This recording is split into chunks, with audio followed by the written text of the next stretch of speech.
बिस्मिल्लाहिर्रहमानिर्रहीम अस्सलाम वालेकुम वरहमतुल्लाहि वबरकातुहू। आज जी तुसी तस्वीर देख रहे हो एक बहुत खूबसूरत लड़की अनीला शहजादी जी 17 सितंबर नूं जिस वेले फौत हुंदी आ ते घर दे जिहड़े आ इहदी तदफीन वास्ते कफन दफन वास्ते तैयारियां शुरू हुंदियां। उधरों पुलिस मौके ते पहुंच जाती है। जिस वेले पुलिस मौके ते पहुंचती है पुलिस पुछदी आ कि इस लड़की नूं की होया, किस वजह नाल फौत होई।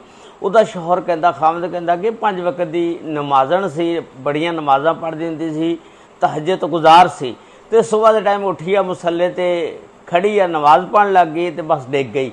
असीं समझिया कि इहनूं हार्ट अटैक होया या कोई इहनूं मसला बन गया। जदों असीं देखिया चैक कीता इहदी नब्ज़ देखी कि इह फौत हो गई सी ते इस तरह इहदी वफात हो गई ते हुण असीं इहनूं दफनाण लगे हाँ। लेकिन पुलिस नूं जिहड़ा शक हो जाता, पुलिस कहती है नहीं इनू दफनाना नहीं हैगा, कब्रस्तान नहीं लैके जाना, पहला इनू हस्पताल लैके जाओ, इसकी पोस्टमार्टम रिपोर्ट करांगे, उस तो बाद इनू दफनाना। उसकी सारी तफसीलात कि वो लड़की जिहड़ी सी अनीला ते ये किदां फौत हुई आ, किस तरह इनू मारिया गया, इहदे मारने दे विच किहदा हत्थ सी, उसदी मुकम्मल तफसीलात अज दी इस वीडियो दे विच मैं तुहानूं दस्सांगा। ये वाक़या जिहड़ा शाहकोट दा आ, शाहकोट तो पिछे सानू जाना पेगा शेखपुरे की तहसील आ सफदराबाद। सफदराबाद दे विच एक फैमिली रहिंदी आ, उस फैमिली के सरबराह का नाम सी अयूब। अयूब की बीवी का नाम सी शैला। हुण अल्लाह ताला ने इन्हां 2 बच्चे दिते सी, एक बेटा जिहदा नाम मुबीन, दूसरी बेटी जिहदा नाम अनीला शहजादी। जिस वेले ये छोटे सी हजे ये दोनों भैन भरा तो इन्हां दे वालदैन फौत हो गए। उस तो बाद इन्हां दी जिहड़ी खाला है ना रोबीना, उन्हें इन्हां दी जिम्मेदारी चुकी पालने की, भी इन्हां नूं मैं हुण पालांगी, पढ़ावांगी, तरबियत करांगी। उन्हें स्कूले पाता, पढ़ते रहे। जिस वेले जवान हो गए तो हुण रोबीना जिहड़ी सी उहदी खाला उन्हें कहा कि हुण ना अनीला जिहड़ी आ शहजादी है जवान हो गई आ ते अनीला दी मैनूं शादी कर देनी चाहिदी आ। रोबीना ने कोई रिश्ता देखा तो शाहकोट दे विच ना एक रिश्ता पसंद आ गया, उसका नाम सी बाबर। अनीला की शादी जिहड़ी आ वो बाबर नाल कर दित्ती जांदी आ।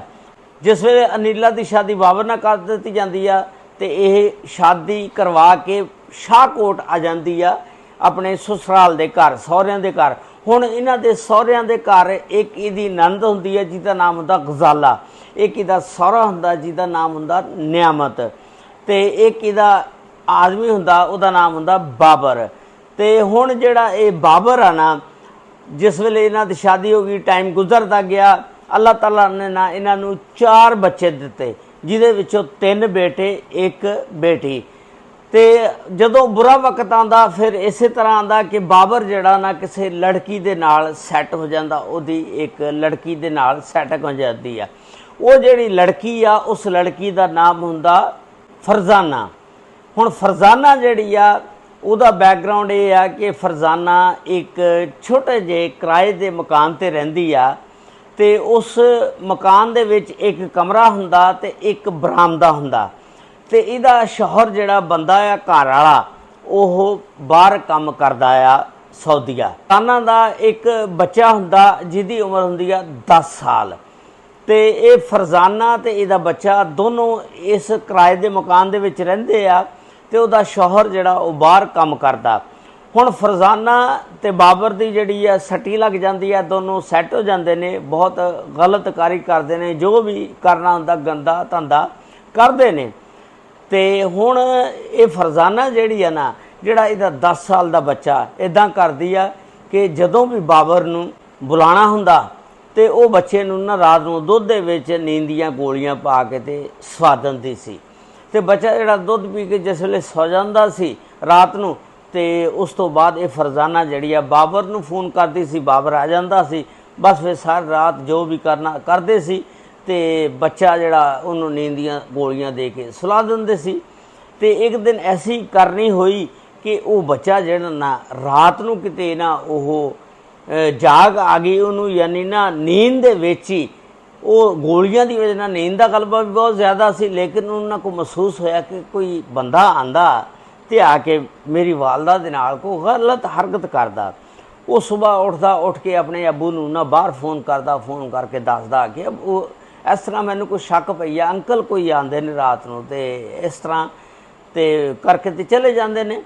तो वह वालिद कहता पुत तू देखिया है खुद या सुनिया? कहता नहीं मैंने शक जी पई आ। उन्हें कहा कि तू पुत बिल्कुल अम्मी के खिलाफ इस तरह की गल नहीं करनी, बहुत गलत गल आ, तो किसी दे नाल भी नहीं करनी, तो अम्मी नाल भी नहीं करनी, तेरी अम्मी बहुत कुटूगी तैनूं।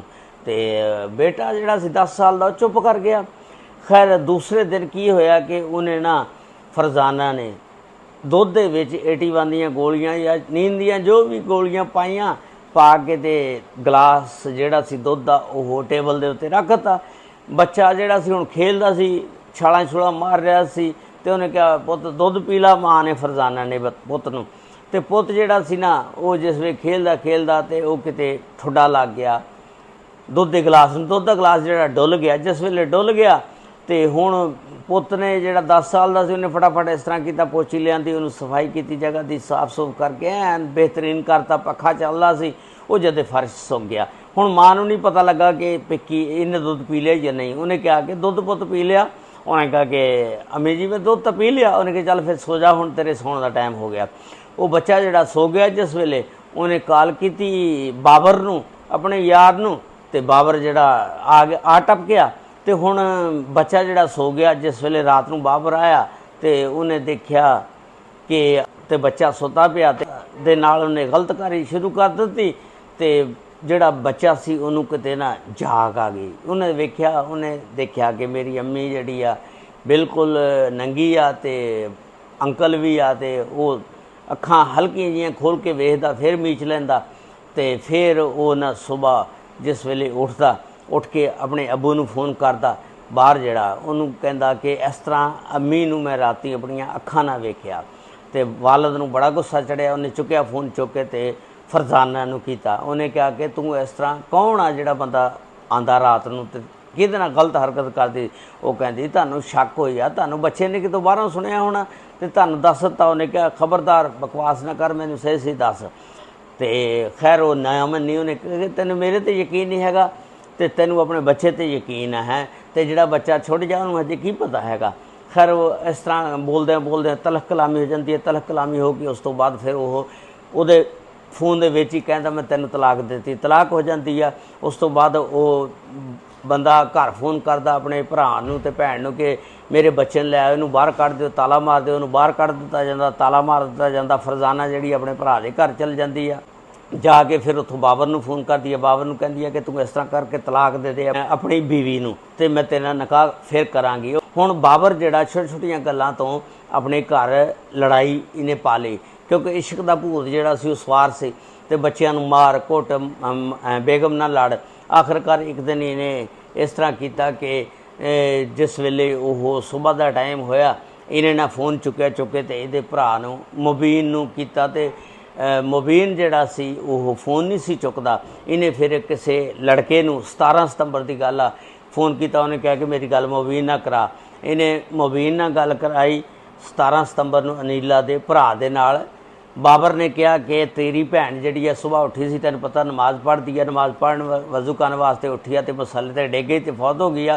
तो जल्दी पहुँच। मुबीन जिहड़ा अपनी फैमिली लैके फौरन उत्थे पहुँचदा, जिस वेले देखदा तो जिस वेले कट्ठियां होंदियां देखदियां, जिस वेले आके मुबीन वेखदे उहदे जिस्म ते धब्बे हुंदे। उन्होंने कहा कि ये किहड़ा इन्हें ड्रामा किया, तो ये जिस्म ते धब्बे ने। उन्होंने 15 ते कॉल की। पुलिस शाहकोट दी आ जांदी आ, आके ते जिस वेले देखदी है पुलिस कहंदी है कि इहदी तदफीन जिहड़ी आ वो नहीं होएगी, तो इनू पहला पोस्टमार्टम वास्ते लैके जाएगा। 17 सितंबर नूं फिर ये वाक़या सी जिहड़ा, फिर वो पोस्टमार्टम रिपोर्ट जिहड़ी आ होई, तो उस तो बाद उसदी तदफीन हुई, तो फिर उस तो बाद एक FIR दर्ज हुई जिहड़ी, और उसका मुद्दई मुबीन बनिया।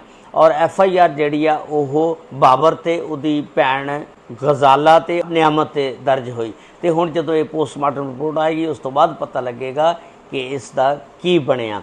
ये सी अज दा विलॉग कि देखो एक बंदा बाबर जी दे उत्ते इश्क दा भूत सवार सी, ते उन्हें अपनी बेगम नूं ही मार दिता। हुण मारिया किदां कोई पता नहीं। कोई उहदी भैन जिहड़ी आ गजाला कहंदी कि इहनूं करंट लग्या, सुबह उठिया नमाज़ पढ़न वज़ू करके वो करंट की वजह नाल मर गई।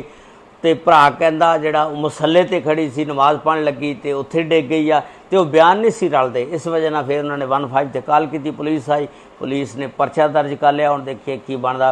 ये सी अज दा व्लॉग जिहड़ा मैं तुहाडे नाल शेयर कीता। अल्लाह ताला रहमत फरमाए, अल्लाह ताला अपने हिफ्ज़ व मान च रखे।